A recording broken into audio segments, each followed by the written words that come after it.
대선 후보 초청 첫 TV 토론회를 열었습니다.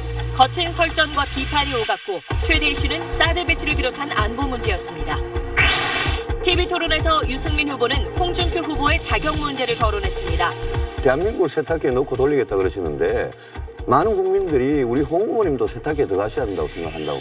세탁기 들어갔다 나왔습니다. 고장난 세탁기 아닙니까 혹시? 홍 후보는 주적이 문재인 후보라며 불만을 나타냈고 문 후보는 뼛속까지 서민인데 왜 주적이냐고 맞받아쳤습니다. 어제 재보궐선거에서 자유한국당이 30곳 선거구 가운데 12곳에서 당선인을 배출했습니다. 대구 경북 TK 지역에서 완승한 자유한국당은 보수층 결집의 신호로 분석했습니다. 트럼프 미 대통령이 중국을 환율 조작국으로 지정하지 않겠다고 밝혔습니다.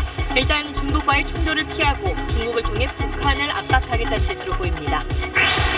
평양의 신시가 지은 여명거리 준공식이 열렸습니다. 앞서 북한은 빅 이벤트를 볼 준비를 하라며 외신 기자들을 대거 초청했습니다. 검찰이 지검장 출신 석동현 변호사가 이영복 회장의 도피를 도운 것으로 보이는 CCTV 화면을 확보했던 것으로 드러났습니다. 석 변호사 지인 집에 이 회장이 숨었다고 의심할 만한 물증입니다. 검찰은 제대로 조사하지 않았습니다. 단독 보도합니다. 삼성전자가 망치로 부숴도 안 터지는 갤럭시 S8 실험 영상을 공개했습니다. 경쟁사들도 배터리를 못으로 뚫거나 쪼개는 극한 실험 영상을 마케팅 전면에 내세웠습니다. 요즘 성업 중인 인형 뽑기 방만을 골라 한 달간 4,600만 원을 훔친 혐의로 20대가 경찰에 구속됐습니다. 대부분 종업원 없이 새벽 시간에도 운영하다 보니 범죄의 표적이 됐습니다. 한국은행이 올해 경제 성장률 전망치를 2.6%로 상향 조정했습니다. 성장률 예상치를 높인 건 3년 9개월 만인데 반도체와 디스플레이 같은 IT 산업이 큰 역할을 했습니다.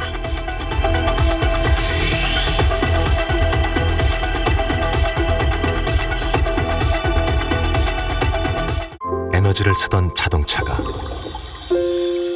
수소로 에너지를 만드는 시대로 현대자동차. 여러분 안녕하십니까? 대선을 26일 앞두고 SBS가 한국기자협회와 공동으로 대선 후보 초청 첫 TV 토론회를 열었습니다. 한 채 양보 없는 설전과 돌직구 비판이 오갔습니다. 최대 쟁점은 사드 배치를 비롯한 안보였습니다.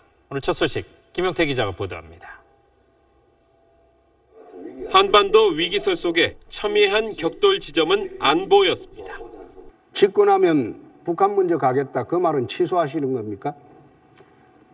북한 핵을 해결할 수 있다면, 완전 폐기할 수 있다면 우리 홍 후보님은 북한에 가지 않겠습니까?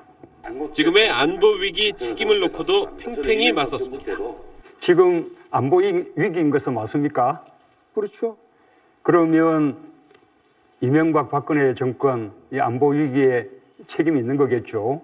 DJ 노무현 10년 북에 수십억 달러 퍼준 거 그것 때문에 핵개발 자금이 되어서 우리를 위협하는 거 아닙니까? 문재인 후보가 사드 배치 결정을 다음 정부로 미루자는 입장을 재확인하자 사드 적극 찬성론자인 유승민 후보가 날을 세웠습니다. 문 후보님이 그런 애매한 입장을 취하니까 자꾸 중국에 지금 우리가 놀아나는 거 아닙니까? 사드 배치 반대에서 찬성으로 돌아선 안철수 후보도 몰아세웠습니다.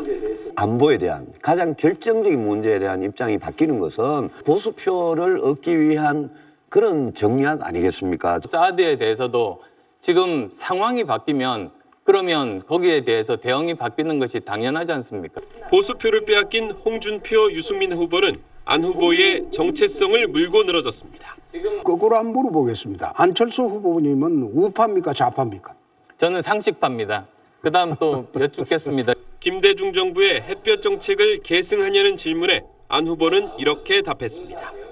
대화를 병행해서 결국은 평화로운 한반도를 만든다는 그 궁극적인 목적에 동의합니다. 정의당 심상정 후보는 5명의 후보 중 유일하게 뚜렷한 사드 반대 입장을 밝혔습니다.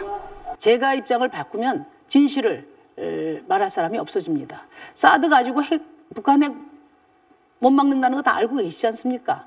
심 후보는 안보를 정치에 이용해 표를 얻으려는 가짜 안보가 가장 위험한 것이라며 자신은 진짜 안보를 하겠다고 강조했습니다.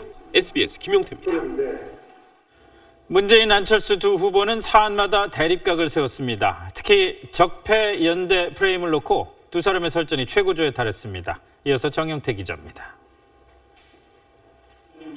문재인 안철수 후보의 공방은 안 후보의 유치원 공약을 놓고 불붙기 시작했습니다. 단설 유치원 설립은 억제하겠다. 그건 좀 모순되는 이야기 같이 보이고. 아닙니다. 하나만 더 아닙니까? 네, 병설 유치원을 획기적으로 증가시키자는 겁니다. 이어진 문 후보의 질문. 호남 지지층에게 민감할 수 있는 내용에 안 후보의 목소리가 높아졌습니다. 강령에서 5.18 정신 그리고 6.15 선언 이런 거 다 삭제하자고 그렇게 주장하셨던 바 있지 않습니까? 그렇지 않습니다. 그때 잘못 알려진 흑색 선전이었습니다. 공수가 바뀌면서 안 후보가 문 후보의 적폐 연대론을 꺼내며 치받았습니다. 저를 적폐 세력의 지지를 받는다고 하셨는데요. 그것은 국민에 대한 모독 아니겠습니까? 국민들이 무슨 죄가 있습니까? 지금 국정농단 세력, 적폐 세력이 어디입니까? 구여권 정당들, 이게 적폐 세력 아닙니까? 자강론을 주장했습니다. 저는 연대 없이 끝까지 가겠다고 말씀드렸습니다. 공방은 절정에 이르렀고 설전은 5분 가까이 이어졌습니다. 김진태 의원 또는 윤상현 의원 이런 분들이 지지 발언하기도 하고요. 그걸 공격도 자기들 힘만 가지고는 안 되니 그 대리로 우리 안철수 후보 그 밀어주자 이렇게 하고 있는 거 아닙니까? 촛불 집회에 대해서 북한이 우호적인 발언을 하면 그러면 촛불 집회에 나오신 일반 국민들이 북한과 가깝습니까? 아니 그래. 이거는 말이 안 되는 궤변입니다. 박근혜 정부 탄생에 공헌한 사람들이 문 후보 캠프에 있다는 안 후보의 역공에 문 후보도 강하게 맞섰습니다. 문 후보님이 손을 잡으면 전부 다 죄가 사해지고 저는 지지를 받으면 그러면 저는 적폐 세력이 되는 겁니까? 이번에 국정농단 이 사건에 관여한 사람이 누가 있습니까? 그런 식으로 덮어씌우시면 안 되죠. 주도권 토론에서 안 후보는 문 후보에 주어진 시간 대부분을 문 후보도 안 후보에게 가장 많은 시간을 써가며 밀리지 않으려는 모습을 보였습니다. SBS 정영태입니다. 대선을 불과 26일 앞둔 첫 TV 토론이 터라 신경전도 상당했습니다. 상대 후보를 향해서 세탁기, 주적 이런 말로 몰아붙였는데 꼬리에 꼬리를 물고 이런 논란이 이어졌습니다. 문준모 기자입니다. 토론의 첫 신경전은 보수 적통 경쟁자인 홍준표, 유승민 후보 간에 시작됐습니다. 유 후보가 홍 후보의 자격을 문제 삼아 포문을 연 겁니다. 대한민국을 세탁기에 넣고 과감히 돌리겠다는 홍 후보의 말에 빗대 성완종 리스트에 연루된 홍 후보를 몰아붙였습니다. 많은 국민들이 우리 홍 후보님도 세탁기에 들어가셔야 한다고 생각한다고. 세탁기 들어갔다 나왔습니다. 심상정 후보도 가세했습니다. 네, 홍 후보님 그 세탁기 갔다 오셨다고 하는데 그 세탁기가 고장난 세탁기 아닙니까 혹시? 홍 후보도 가만히 있지 않았습니다. 유 후보를 지난 대선 토론 당시 박근혜 후보를 집중 공격했던 통합진보당 이정희 후보에 빗대 받아쳤습니다. 꼭 그 옛날에 그 이정희 의원을 보는 기분입니다. 이정희 의원 지금 주적은 문재인 후보입니다. 예. 신경전은 이내 홍준표, 문재인 후보 간으로 번졌습니다. 뼛속까지 서민, 그건 저하고 같은데 같은 흑수저 처지에 왜 제가 주적입니까? 친북 좌파이기 때문에. 꼬리를 문 신경전은 정치자금 공방까지 이어졌습니다. 노무현 정부 당시도 대선 때 돈 받았죠.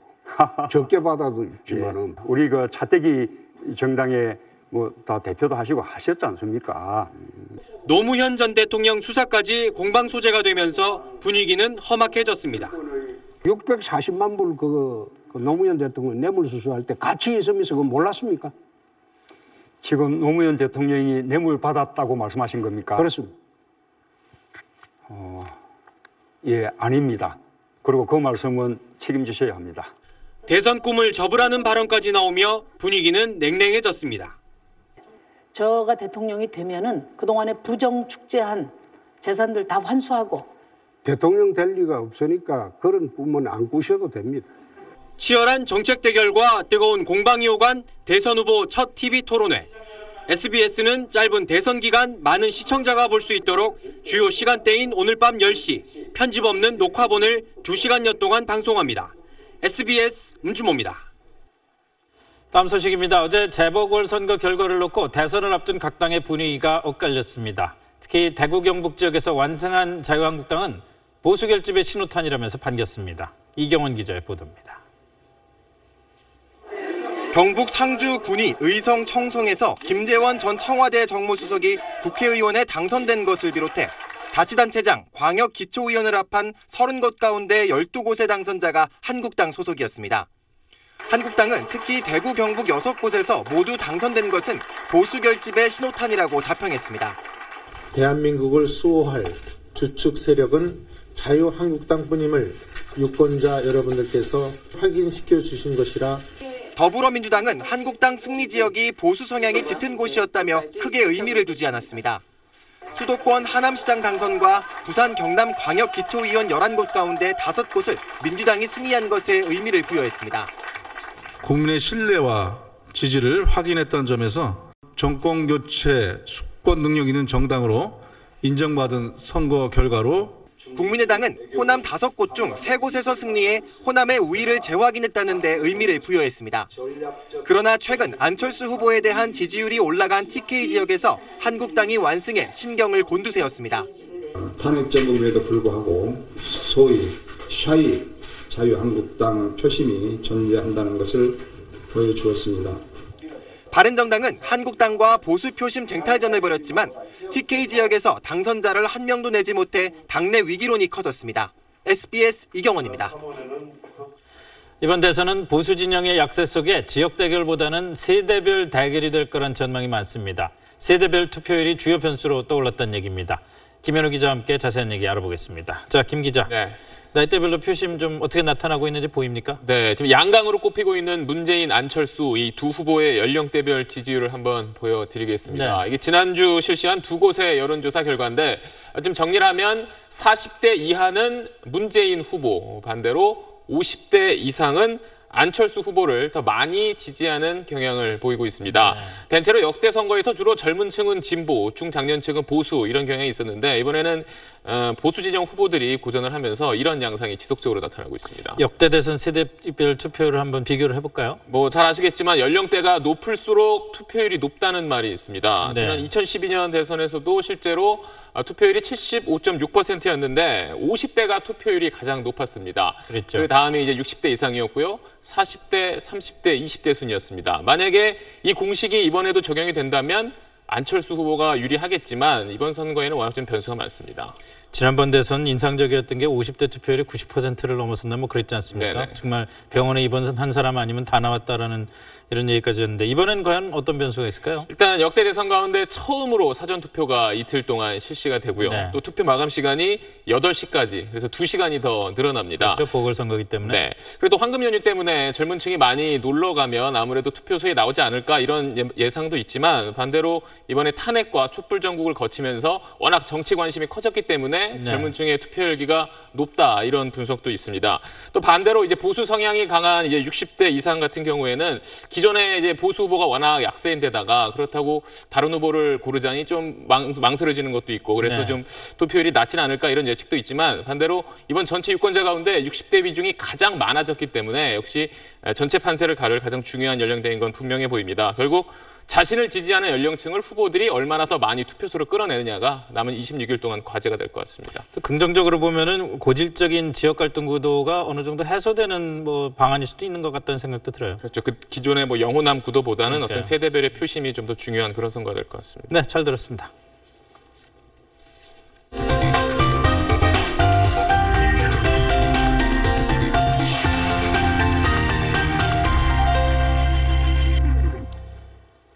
네, 다음 소식입니다. 환율 조작국 지정 가능성을 내비치면서 중국을 압박해왔던 트럼프 대통령이 중국을 환율 조작국으로 지정하지 않겠다고 밝혔습니다. 일단 중국과의 충돌을 피하고 중국을 통해서 북한을 압박해보겠다 이런 뜻 아닌가 싶습니다. 워싱턴 김우식 특파원입니다. 트럼프 대통령이 중국을 환율 조작국으로 지정하지 않겠다는 이유는 이런 겁니다. 지난 몇 달간 환율을 조작하지 않았고 조작국으로 지정할 경우 북한과 관련한 중국과의 대화가 위험해질 수 있다는 겁니다. 중국이 북한 문제 해결에 도움을 주면 무역 협상에서 양보할 수 있다는 뜻도 시진핑 주석에게 전했다고 말했습니다. I think he wants to help us with North Korea. We talk trade, we talk a lot of things, and I said the way you're going to make a good trade deal is to help us with North Korea. 당장은 무역 문제보다 북핵 문제 해결을 우선순위에 두고 있다는 뜻으로 들립니다. 군사적인 대응이 현실적으로 쉽지 않은 상황에서 결국 선택은 중국을 움직이는 것밖에 없습니다. 아울러 중국이 적극적으로 협력하지 않으면 독자 행동에 나설 것이며 다른 많은 동맹국들과 함께 하겠다고도 밝혔습니다. 중국을 압박하면서 동시에 미국의 독자 행동도 한국 등 동맹국들과 협의하겠다는 뜻으로 군사행동이 우선순위가 아님을 시사한 것으로 풀이됩니다. 앞서 월스트리트 저널은 트럼프 행정부가 군사 옵션을 장기적으로 검토하기로 했다고 보도했고, 로이터 통신도 대북 원유 공급 중단과 고려 항공 운항 규제 같은 고강도 제재를 준비하고 있다고 전했습니다. 워싱턴에서 SBS 김우식입니다.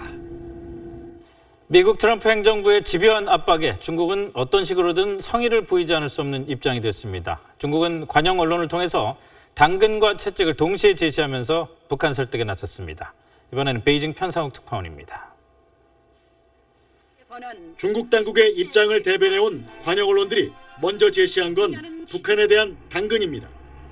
공산당 기관지 인민일보의 자매지 환구시보는 북한이 핵을 포기하고 개방을 선택해도 중국의 도움이 있으면 위험하지 않다는 제목의 사설을 실었습니다. 북한이 핵을 고집하면 미국의 무력 대응을 불러 정권 생존마저 위협받을 수 있는 만큼 중국이 도와줄 테니 개방의 길로 나오라고 촉구했습니다. 中国有能力向朝鲜提供安全保障，也有能力呢向朝方振兴经济提供支持和帮助。 북한이 핵무기 개발을 고집하다 군사 공격을 받을 경우 도와주지 않겠다는 채찍도 제시했습니다.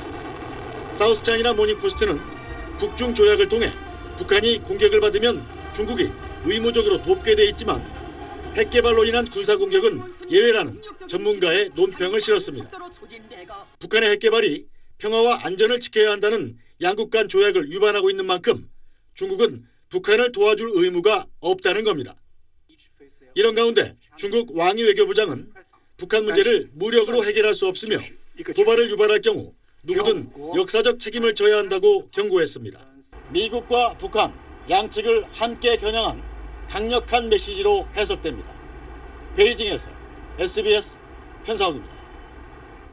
이런 가운데 오늘 평양에서 여명거리 준공식이 열렸습니다. 지난해 대북 제재가 시작되면서 김정은이 신시가지 건설을 지시한 지 불과 1년 남짓 만입니다. 그 짧은 기간에 70층짜리 고층 건물을 비롯해서 아파트, 여러 건물 100여 동이 들어섰습니다. 당연히 부실 공사의 가능성이 큰데 김정은은 제재에 아랑곳하지 않는다는 걸 과시하기 위해서 건설을 다그쳤습니다. 김수영 기자의 보도입니다. 외신 기자들을 불러들인 북한 당국이 빅 이벤트, 즉 중대한 행사가 있다며 오늘 새벽 기자들을 불러 모았습니다. 朝5時半過ぎです。これからどこかに向かうようですが行き先は告げられていません。 기자들을 데려간 곳은 인파로 가득 찬 여명거리 준공식장이었습니다. 김일성 생일을 기념하는 이른바 태양절을 이틀 앞두고 준비한 빅 이벤트에는 김정은이 직접 참석했습니다. 김정은은 테이프 커팅을 하고 만족스러운 표정으로 준공식을 지켜봤습니다. 북한은 속도전을 벌여 단기간에 건설한 길이 3km의 여명거리를 대북 제재에 대한 승리라고 주장했습니다. 원수들이 정수리에 몇백 발의 핵폭탄을 터뜨린 것보다 더 무서운 철퇴를 남긴 역사의 길이 빛날 승리이며 특기할 대사변입니다. 여동생 김여정이 김정은 바로 옆에서 의전을 챙기고 경호 책임자와 얘기를 나누는 모습이 포착돼 실세임을 다시 한번 입증했습니다. 북한은 여명거리의 준공이 제재가 소용없다는 걸 보여주는 증거라고 선전하며 태양절 경축 분위기를 띄웠습니다. SBS 김수영입니다. 네, 안정식 북한 전문기자 나와 있습니다. 자, 안 기자, 네. 외신 기자들을 평양으로 불러들일 때 왜 부르나 또 여러 가지 추측이 나왔었는데 결국은 이 여명거리 준공식 보여주려고 불렀다는 게 첫 번째 이유인 모양이죠. 근데 여명거리 굉장히 김정은 입장에서는 중요하긴 중요한 모양이에요. 네, 김정은이 1년 전에 이 여명거리 건설을 지시할 때 미제국주의자와의 치열한 대결전이다 이렇게 성격을 규정을 했습니다. 이 거리 건설하는 게 왜 미제와의 대결전이냐라는 건데 그만큼 이 여명거리 건설이 제재가 아무 소용없다는 걸 보여주는 강력한 정치적 메시지로 활용하겠다라는 의도가 강했던 거죠. 이걸 보여주기 위해서 말씀하신 것처럼 외신 기자들까지 불렀다는 건 앞으로도 핵 개발을 계속하겠다. 이런 강력한 의지의 표현이라고 볼 수도 있겠습니다. 자, 그럼 혹시라도 그 외신 기자들 불러들인 김에 핵실험하는 거 아닐까요? 38로스 얘기 들어보니까 북한 핵실험이 임박했다 이런 보도가 또 나왔던데. 네, 그렇습니다. 오늘 나온 보도를 보니까 38로스가 이제 어제 이 풍계리 위성 사진 찍은 걸 공개를 했는데 사람이나 장비 움직임을 보니까 6차 핵실험 준비가 기술적으로 완전히 끝났다라고 평가를 했습니다. 근데 지금 이 시점에서는 이 핵실험의 여부를 이 기술적인 부분만으로 평가하는 거는 좀 정합하지 않은 걸로 보이고요. 정치적인 시기, 즉 북한이 정치적으로 어떻게 판단할 것이냐 이렇게 보는 게 좀 맞을 것 같습니다. 지금 보면은 미국이나 중국이 다 같이 이제 북한에 대해서 압박을 가하고 있고요. 외신 기자들도 대거 들어와 있는 상황인데 과연 이 시점에 핵실험을 하겠느냐는 거죠. 지금은 좀 위성 사진은 좀 참고 자료 정도로 보는 게 맞지 않을까 싶습니다. 혹시라도 위협을 위해서 뭐 외신 기자들은 온 김에 하자 뭐 이런 뭐 잘 모르겠습니다만은 뭐 그뿐만이 아니라 오늘 특수부대 훈련도 공개했다고 그러더라고요. 예, 그렇습니다. 이 북한군 특수부대들이 남한에 침투하는 훈련인데요. 지금 이 오늘 공개한 특수부대 훈련이라든가 풍계리 핵실험장 상황 그리고 이 여명오리 건설 이런 걸 종합을 해보면 아직 북한이 후퇴하겠다는 움직임은 전혀 보여주지 않고 있습니다. 아마도 지금 북한의 생각은 핵실험을 당장 할 거냐 아니면 소나기는 피해가랬다고 좀 나중에 할 거냐 이런 정도의 고민일 겁니다. 지금 미중이 뭐 연합해서 압박을 하고 있다고는 하지만 이 좀 더 효과를 거두려면 좀 더 지속적인 압박과 함께 핵을 포기하더라도 북한의 안전은 보장이 된다. 그리고 핵을 포기하면 경제 지원도 있을 거다. 같은 좀 당근책도 함께 제시가 돼야 될 것 같습니다. 결국은 그런 상황에서 중국의 역할이 또 커지는 그런 국면 아닌가 싶습니다. 네, 그렇습니다. 잘 들었습니다. 네, 다음 소식입니다. 부산지검장 출신 석동현 변호사와 LCT 이영복 회장과의 수상한 자문료 거래를 검찰이 무혐의 처리한 의혹 어제 전해드렸습니다마는 검찰은 석 변호사가 이 회장의 도피를 도운 것으로 보이는 CCTV 화면까지 확보를 했는데 이것 역시 제대로 조사하지 않은 것으로 드러났습니다. 임찬정 기자의 단독 보도입니다. 지난해 8월 10일 검사장 출신 석동현 변호사의 지인 전모 씨가 사는 서울 강남의 한 아파트에 석 변호사가 한밤중에 찾아옵니다. 잠시 뒤 집주인 전모 씨도 귀가합니다. 석 전 검사장은 1시간여 만에 나가고 2시간 반 뒤 검찰 체포를 피해 도피 중이던 LCT 이영복 회장과 지인인 이모 씨가 함께 나타납니다. 이 회장과 지인 이 씨는 석 전 검사장의 지인 전 씨의 아파트에서 머물다 아침에 3명이 함께 빠져나갑니다. 도피 중이었던 이영복 회장이 자신의 변호사였던 석 전 검사장의 지인 집에 숨었다고 의심할 만한 물증인 셈입니다. 검찰은 수사 과정에서 이 CCTV를 확보한 것으로 확인됐습니다. 하지만 검찰은 이번에도 석 전 검사장을 소환 조사하지 않았습니다. 대신 함께 있었던 여성 2명을 불러 조사했는데 이 회장이 도피 중인 줄 몰랐고 석 변호사는 이 회장의 방문을 알지 못했다고 주장한 것으로 검찰은 전했습니다. 정확히 아는 사실은 체포 영장이 전이하는 거는 제가 알고 있어요. 나는 간 적 없어요. 간 적도 없고 대답하실 이유도 없으니까 그만 좀 하세요. 좀. 검찰은 이 두 여성의 진술을 듣고 석 변호사에게 범인 은닉 혐의를 적용하기 어렵다고 판단해 이 혐의에 대해선 석 변호사를 아예 조사하지 않았다고 해명했습니다. 석동현 전 검사장도 이영복 회장의 검찰 출석을 설득하기 위해 접촉한 적은 있지만 도피를 도운 적은 전혀 없다고 말했습니다. SBS 임찬종입니다. 부산의 랜드마크를 표방한 LCT는 22층부터 94층까지 건물을 아파트형 6성급 레지던스 호텔로 만들었습니다. 석 전 검사장은 이 레지던스 호텔 한 채를 분양받았습니다. 그런데 그 집 계약금을 낸 사람은 석 전 검사장이 아니라 LCT였습니다. 이어서 송성준 기자입니다. 지난해 7월 15일 LCT 레지던스가 분양에 들어갔을 무렵 석동현 전 검사장은 가장 전망 좋은 바닷가 쪽 로얄층을 분양받았습니다. 그런데 그 계약금 1억 원이 LCT 법인 통장에서 발행한 수표인 것으로 검찰이 확인했습니다. 석 전 지검장은 SBS가 취재에 들어가자 이 회장이 분양 흥행을 위해 자신이 계약금을 빌려줄 테니 일단 분양을 했다가 나중에 돈을 갚으라고 제안했다고 해명했습니다. 그리고 석 달 뒤 자신의 지인에게 레지던스를 팔아 이 회장 측에 1억 원을 돌려줬다고 밝혔습니다. 검찰이 이 회장에 대해 공개 수사에 나선 건 지난해 7월 21일. 석전지검장의 해명대로라면 수사 전에 이 회장이 계약금을 내줬고 수사가 시작된 뒤 3개월 만에 돈을 갚았다는 겁니다. 석전 검사장이 분양받았던 바닷가 쪽 로얄청은 전량 분양이 이루어지면서 현재 프리미엄이 1억 원 안팎으로 형성돼 있습니다. 이맘때쯤 되면 프리미엄이 최소 2억에서 3억 정도 붙을 것이다. 이렇게 예견을 했었는데요. 분위기가 약간 좀 그렇게 되다 보니까. 하지만 부산지검 수사 담당 간부는 처음 들어보는 소리라고 밝혀 제대로 수사조차 하지 않은 것으로 드러났습니다. SBS 송선준입니다. 이 사건 취재한 법조팀 임찬정 기자와 함께 소식 좀 더 알아보겠습니다. 자, 우병우 전 수석에 대한 구속영장이 기각됐을 때도 그 얘기가 많이 나왔습니다만 검찰이 유독 이 자기 사람 끌어안기, 제 식구 껴안기 이거 좀 심하다는 얘기들 많이 나오는 거 아닙니까? 이런 사건 같은 거 보면은. 네, 이번 LCT 수사에도 의혹이 제기되는 게 바로 그것 때문입니다. 저희가 보도한 것처럼 석동현 전 검사장에 대해선 범인 은닉 정황도 있었고 이영복 회장으로부터 돈을 받은 의혹도 존재했습니다. 그런데 검찰은 무혐의 처리했을 뿐만 아니라 이 과정에서 계좌 추적이나 압수수색 같은 강제 수사는 물론이고 소환 조사조차 하지 않았습니다.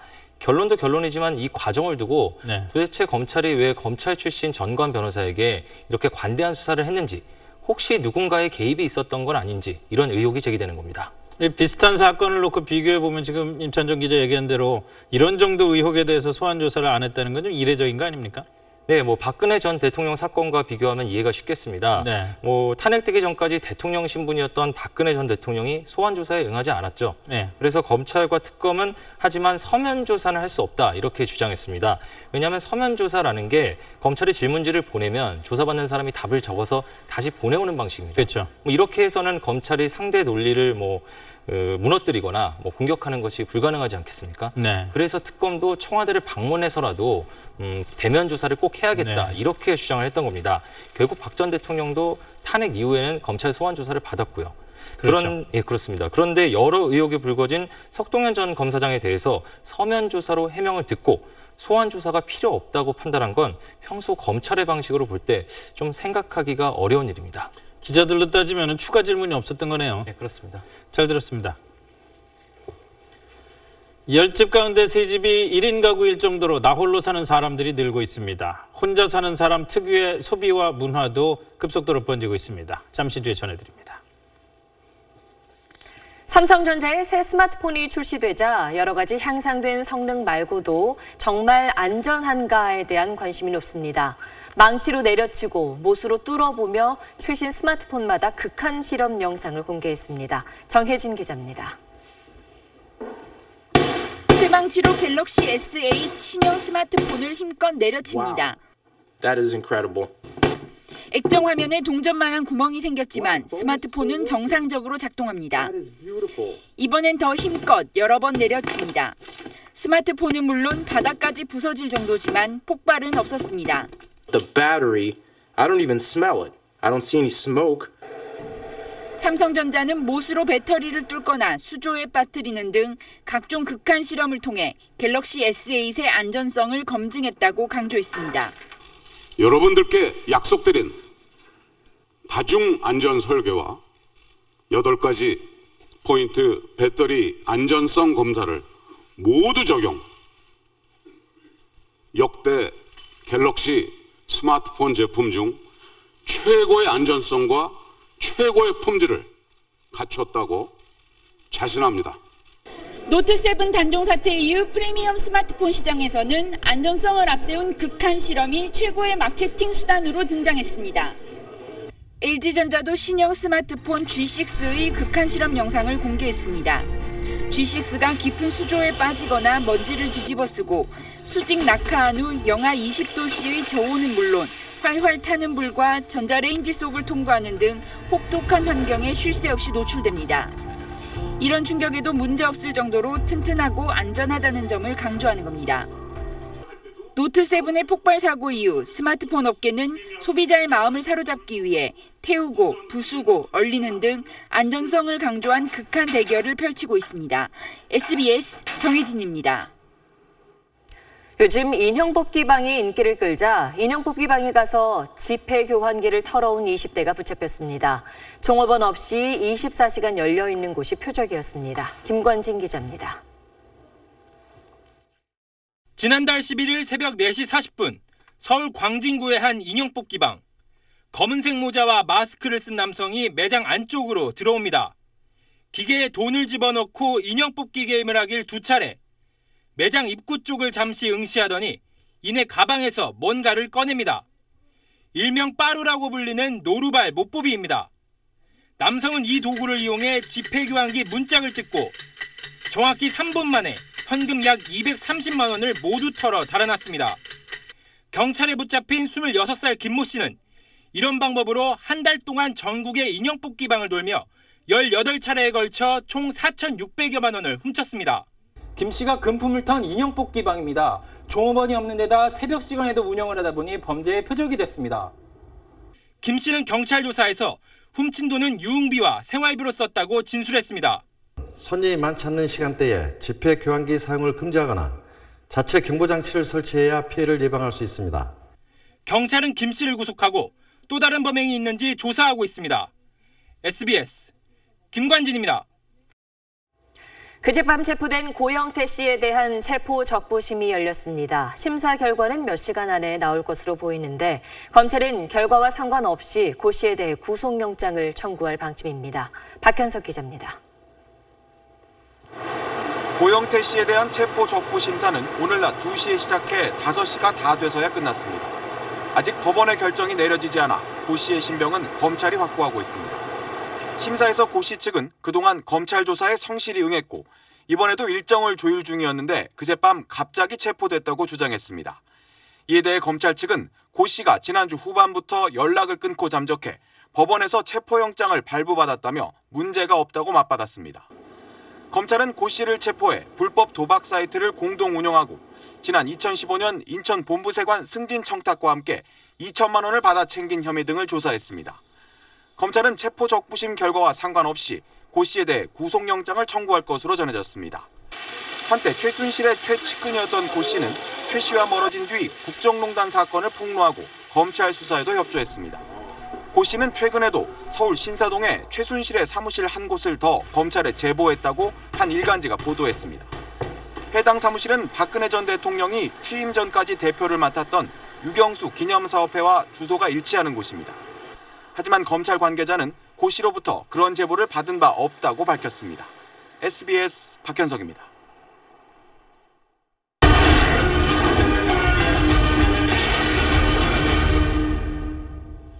충남 서해안 지역엔 전국 석탄 화력 발전 시설의 절반이 몰려 있습니다. 발전소에서 배출되는 대기오염 물질만도 연간 9만 4천 톤. 주민들은 연기만 봐도 불안하다고 말합니다. 이용식 기자입니다. 수십 미터 높이의 석탄 화력 발전소 굴뚝에서 희뿌연 연기가 쉴 새 없이 뿜어나옵니다.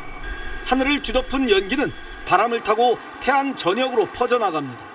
연기 속에는 질소, 산화물과 황산화물 같은 미세먼지 원인 물질이 섞여 있습니다.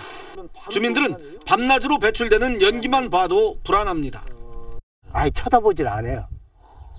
쳐다봐야 마음 상하니까 모두 쳐다봐요. 보령의 석탄 화력 발전소 근처는 사정이 더 심각합니다. 굴뚝 연기뿐 아니라 건물 밖에 쌓아둔 수십만 톤의 유연탄 가루까지 바람을 타고 퍼져나갑니다. 차 유리창이나 집 창틀에는 늘 까만 먼지가 쌓여 있습니다. 보시면은 빨래 던짐이 없을 거예요. 다 안에 있거든요. 흰옷 같은 경우는 진짜 새까매지거든요. 석탄 화력 발전소에서 2km가량 떨어져 있는 마을입니다. 이곳의 미세먼지 농도는 얼마나 되는지 직접 재보겠습니다. 초미세먼지 농도가 나쁨 수준인 60 마이크로그램가량 측정됩니다. 석탄 화력 발전 시설은 전국에 57기가 있는데 절반이 넘는 29기가 충남 서해안에 몰려 있습니다. 그러다 보니 질소, 산화물이나 황산화물 같은 대기오염 물질 배출량만도 연간 9만 4천여 톤에 이릅니다. 전문가들은 발전시설의 배출 허용 기준을 강화하고 부과금 제도를 개선하는 것을 현실적인 대책으로 꼽고 있습니다. 하지만 주무부처인 환경부는 미세먼지 종합대책이 나온 지 1년이 지나도록 아무런 개선안을 제시하지 못하고 있습니다. 산업계 눈치를 지나치게 보는 게 아니냐는 지적까지 나오고 있습니다. SBS 이용식입니다. 10집 가운데 3집 정도가 1인 가구일 정도로 혼자 사는 사람들이 늘었습니다. 소비와 문화도 빠르게 바뀌고 있는데 1인 가구라고 뭐든 혼자 하는 건 아닙니다. 송욱 기자의 보도입니다. 라면 드실 분. 이 집에는 20대 청년 7명이 모여 삽니다. 방은 따로 쓰되 주방과 거실을 함께 사용하는 이른바 쉐어하우스입니다. 보증금 80, 월세 40만 원이라는 비교적 저렴한 비용에다 외로움을 달랠 수 있다는 게 매력입니다. 집에 들어오면은 다녀왔습니다라고 할 수 있고 얘기를 하면서 많이 고민도 해결도 하고 여러 가지 재미도 있고. 1년 반 전 60여 곳이던 기업형 쉐어하우스는 현재 배 이상으로 늘었습니다. 1인 가구의 식사 또한 혼밥만 있는 게 아닙니다. 처음 보는 사람끼리 만나 같이 식사하는 이른바 소셜 다이닝은 1인 가구 사이에서 인기입니다. 새로운 사람을 만나는 게 굉장히 좀 새롭죠. 음식 같은 거를 좀 혼자 먹을 수 없는 경우, 그런 경우에 뭐 같이 가서 먹을 수도 있고. 1인 가구 비중은 2년 뒤인 2019년 자녀와 함께 사는 부부 가구를 앞지르고 2045년에는 36.3%에 달할 전망입니다. 1인 가구가 자유도를 가지고 소비를 하지만은 또 혼자 있다 보니 외로움에 결국 같이 함께하는 소셜, 그러니까 사회형 소비에 또 나서게 됩니다. 1인 가구의 증가로 관련 시장 규모도 3년 뒤 120조 원대에 이를 것으로 예상되고 있습니다. SBS 송욱입니다.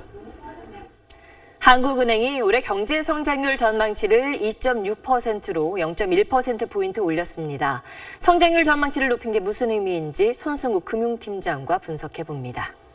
한동안 성장률 전망 내렸다는 소식만 전해드렸었는데 오른 게 얼마만이죠? 네, 한국은행이 경기 회복을 이유로 성장률을 올려잡은 건 2013년 7월, 그러니까 3년 9개월 만에 처음입니다. 네, 오랜만이네요. 어떤 지표들이 좋았나요? IT 덕이라는 분석이 제일 많습니다. 전자제품이 잘 팔리고 특히 수출이 잘 됩니다. 수출이 지난해 11월 이후 5달 연속 증가세고요. 뭐 이번 달도 10일까지 상황이 괜찮습니다. 그리고 특히 호황인 반도체와 디스플레이에 대한 설비 투자가 늘어난 것도 성장률 전망치를 올린 이유 가운데 하나입니다. 네, 수출은 좋아졌다는데 내수는 좀 살아나고 있습니까? 2월 소매 판매가 3.2% 늘면서 넉 달 만에 증가세로 돌아섰다. 그리고 또 지난달엔 카드 사용액이나 백화점이나 할인점 매출이 늘었다. 이렇게 집계가 나오긴 했습니다. 그런데 이런 통계는 소비가 최악을 피했을 뿐이지 충분히 좋아졌다는 그런 의미는 아닙니다. 소득은 제자리인데 정부 대책에도 불구하고 은행 부채가 매달 3조 원씩 늘어나고 있거든요. 말 그대로 빚 갚고 나면 쓸 돈이 없는 그런 상황은 계속되고 있는 겁니다. 네, 그래도 뭐 전체적으로 보면 조금씩 국내 여건은 좀 나아지고 있는 것 같은데 요즘에 돌발 요인들이 더 많아진 것 같아서 걱정이네요. 네, 최근 북한 문제가 이슈였죠. 뭐 한국은행은 앞으로 어떻게 전개되느냐에 따라 회복 기미를 보이고 있는 우리 경제에 악영향을 미칠 수도 있다 이렇게 판단을 하고 있고요. 또 중국의 사드 보복도 부담입니다. 한국은행은 사드 보복 때문에 경제 성장률이 0.2%포인트 떨어지고 고용이 2만 5천 명 줄어든다 이렇게 분석을 했거든요. 그러니까 이런 요인이 없었다면 우리 경제가 당초 예상보다 0.3%포인트 더 성장할 수 있었다는 얘기죠. 그리고 네. 미국의 보호무역 움직임도 우리 경제엔 부정적일 것으로 그렇게 예상이 됩니다. 네, 어려운 상황입니다. 잘 들었습니다. 한 사람이 하루 쌀밥 2공기도 먹지 않을 정도로 국내 쌀 소비가 줄고 있는데 새로운 아이디어만 있으면 활로가 없는 건 아닙니다. 이번엔 맥주 만들 때 섞기 위한 쌀이 개발됐는데 반응이 좋습니다. 장세만 기자입니다. 연구실 건물에서 맥주 시음 행사가 열렸습니다. 맛이 부드럽고 목 넘김이 좋고요. 깊은 향이 나면서 단맛이 납니다. 쓴맛이 적고 목 넘김이 부드럽다는 게 공통된 평가입니다. 맥주의 원료 때문입니다. 보리 100%를 쓰는 시중의 맥주와 달리 쌀가루가 40%나 섞였습니다. 쌀은 맥주 만들기 적합하도록 새로 개발된 맞춤형 품종이 쓰였습니다. 기존의 백미를 쓰면 특유의 찰기로 끈적거림이 발생하는데 새 품종의 쌀은 이런 단점이 없고 맥주 발효에도 효과적입니다. 전분의 구조가 밀가루처럼 느슨하기 때문입니다. 실제로 가루로 만들면 요리할 때 밀가루를 대신할 수도 있습니다. 밀가루로 만들 수 있는 모든 가공품을 대체해서 이 한가루 쌀가루로 만들 수가 있습니다. 빵이나 국수를 만드는 데 적합한 쌀 품종도 선보였습니다. 물과 결합을 해서 이렇게 팽창하는 능력이 커집니다. 국수의 그런 가공 적성에 좋은 역할을 하게 됩니다. 쌀 가공 산업 분야는 남아도는 쌀을 단순히 이용하는 단계를 넘어 먹을거리에 맞는 원료용 쌀을 생산하는 단계로 진화하고 있습니다. SBS 장세만입니다. 세계에서 가장 오래된 금속 활자본인 직지심체 요절보다 138년이나 앞선 고려시대 금속 활자가 발견됐다. 7년째 뜨거운 진위 논란의 대상이었던 증도가자입니다. 이에 대해 문화재위원회가 오늘 보물로 지정하지 않겠다는 의미, 부결로 결론 내렸습니다. 긴 논란이 일단락됐습니다. 류란 기자의 보도입니다.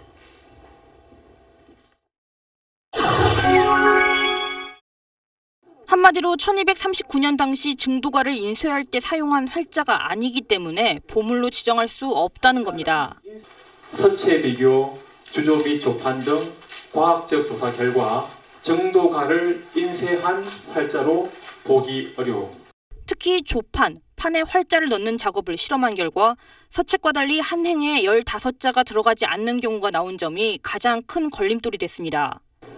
출처와 소장 경위가 불분명한 점도 문제로 지적됐습니다. 방사성 탄소 연대 측정 결과 활자에 묻은 먹이 12세기 전후의 것으로 보이고 활자 자체의 금속 성분이 청동 유물과 일치한 점은 고려시대 것이라는 추정을 뒷받침합니다. 문제는 현재 국내에 고려시대 금속 활자로 규명된 유물이 한 점도 없어 이런 추정을 확정지을 수 있는 비교 자료가 없다는 점입니다. 일부에선 여전히 이번 결과에 수긍하지 못하고 있습니다.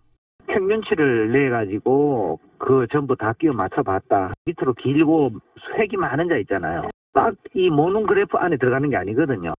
소장자는 행정소송 등 향후 대응 방안을 모색하겠다고 밝혔지만 보류가 아닌 부결로 결론이 난 이상 보물 지정은 앞으로도 사실상 불가능해 보입니다. 문화재청은 보물 지정 여부와는 별개로 유물에 대한 연구는 계속한다는 방침입니다. SBS 유란입니다. SBS는 19대 대통령 선거를 앞두고 페이스북과 대통령 선거 보도 관련 단독 파트너 제휴를 맺습니다. 대선 기간 페이스북은 SBS의 특별 대선 콘텐츠를 페이스북 내에 공개하고 SBS는 페이스북으로부터 대선 관련 빅데이터를 독점 제공받기로 했습니다. 이와 관련해서 페이스북 본사의 KT 하베스 부사장을 이 자리에 초청했습니다. 안녕하십니까? Welcome to SBS. Thank you. 첫 번째 질문 드리겠습니다. 한국의 대선을 앞두고 이렇게 한국을 직접 찾으셨는데 뭐 미리 다 공개할 수는 없겠지만 이번 대선 관련해서 특별하게 페이스북이 준비하는 게 있다면 어떤 건지 좀 소개를 해주시죠. Working with SBS on doing some very interesting partnerships, including using Facebook Live to do interviews with the presidential candidates where they're going to have the chance to talk to citizens directly. 많은 대한민국의 언론사들 중에서 특별히 SBS를 선택하신 이유가 있습니까? SBS for a long time has really been the leader in combining traditional media and new ways, including digital, in terms of reporting and bringing the stories to the people of Korea, especially about elections. 전 세계적으로도 그렇지만 우리나라에서도 요즘 페이크 뉴스, 가짜 뉴스가 아주 문제가 되고 있습니다. 이것에 대해서 페이스북 같은 경우에는 어떤 대책이 있습니까? Facebook takes false news incredibly seriously, and we don't want it on our platform. And for instance, here in Korea, we have a strong partnership with the National Election Commission, where we are trying to work quickly to take down any information that is false or groundless rumors that are happening on our site. 실제로 사용자들이 페이스북을 바라볼 때 이번 선거와 관련해서 이건 참 다른 거다라고 느낄 수 있는 것들은 어떤 게 있을까요? One of those that we just recently launched is the Issues tab, where people can go to the candidates' pages and see where they stand on a variety of issues. Yeah. We will also be doing Election Day reminders. We'll be doing two, one about 2 weeks before Election Day, so that way voters can start to make a plan. 네, 잘 들었습니다. 고맙습니다. Thank you very much for being with us today. Thank you.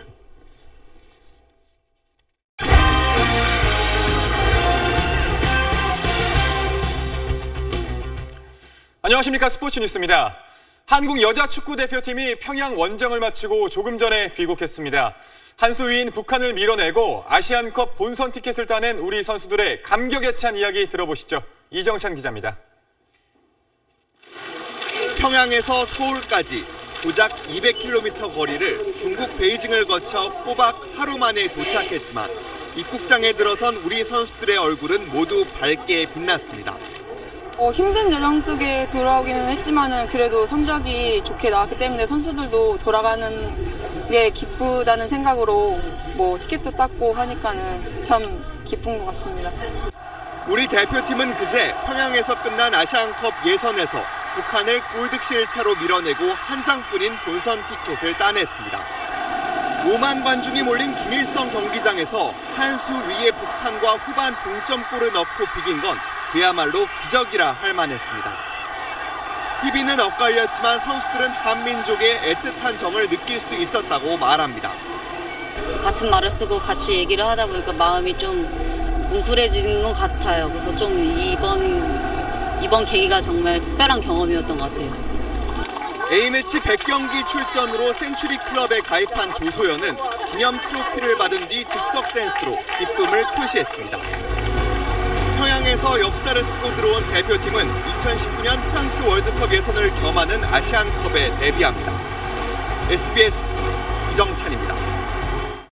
오늘 개막한 KLPGA 투어 삼천리 투게더 오픈에서 김민선 선수가 멋진 벙커샷 이글을 선보였습니다. 굿샷.